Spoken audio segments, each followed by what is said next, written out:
Okay folks, we're here today with Fixing Everything channel. We're going to show you how to replace the starter on a 2012 Hyundai Sonata with a 4-cylinder GDI.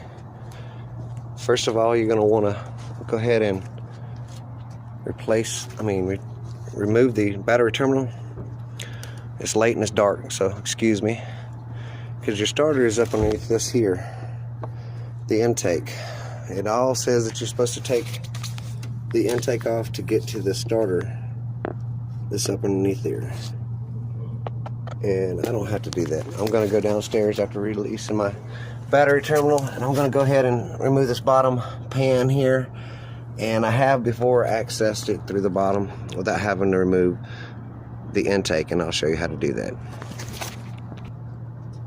Okay, after you've loosened your positive or negative battery terminal, don't matter which one, you're going to come downstairs and you're going to loosen your 10mm bolts that goes all the way around this dust shield here. Just follow it out and you'll find all your little bolts for it. That way you can reach and access the starter from the bottom. Okay, once you completely remove the dust shield, you should be able to access the starter from the passenger side of the vehicle. This is the starter we're looking at here. Okay, there's enough room for us to get in here to get to the starter. There should be 14mm bolts on the bolt holes. There'll be one in the front here and one on the very back side of the starter at the bell housing. In that location there, I'm not sure if the camera's catching it, but it should be in this location right behind these hoses. You won't have to worry about these hoses, but you have to worry about these wires coming across the front here. So let's see if we have enough room to access this and do what they say can't be done. Okay, once you got your dust shield off, you're going to have two 14mm bolts on the back side of the transmission spread across from the starter housing. It's a 14mm, and the next one is just above it. Just run your fingers over the hump. You'll feel it right back there. You can get it with a short well 14mm. Once you got them loose, you have enough room to wiggle your starter left and right, and you can wiggle it out of the starter hole. There's supposed to have been 2 brackets that you take off in front of this starter that have 4 bolts to one and 3 bolts to the other. This one did not have it, but once you get the starter loose, it'll wiggle. It will come past your intake. You're just going to have to wiggle and turn it the right way. Once you get it loose, turn your starter out and down to where you have your starter wires in this location.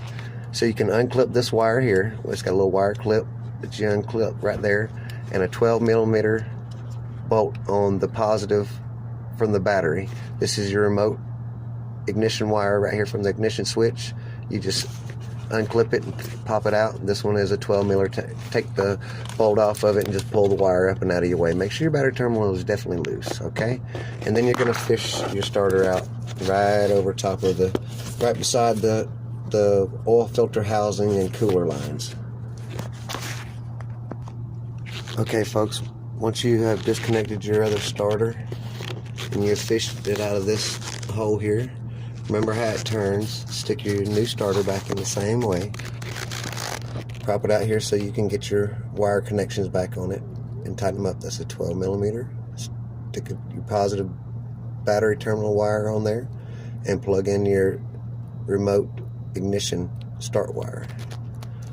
Then wiggle it back into the hole that it goes into. It's going to take some special wiggling to get up past the intake and all that to get back in the hole, but you're going to be able to do it. And you're going to put your 14mm bolts back in it and tighten everything down. Okay, once you have your starter back in place, install your 14mm bolts, tighten them up. Make sure all your connections are still on at the end of your starter. The one that's just a push clip one, that's the biggest one. Install your brackets that I don't have. The other one is this oil cooler bracket needs a bolt in it. I'm going to find one to put in there that don't have, so it's not bouncing around and jiggling. Put your bottom dust shield back on, whichever battery terminal that you took loose, and prepare to start the car. Once your cover is reinstalled underneath the bottom with all your 10mm and your one little Phillips head screw or 2 that you have, come back up top, connect your battery terminal.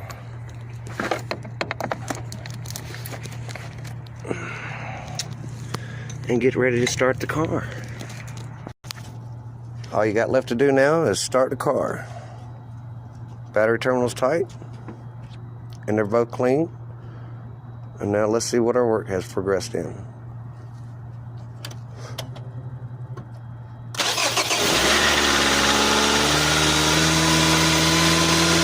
Sound like a brand new car, folks.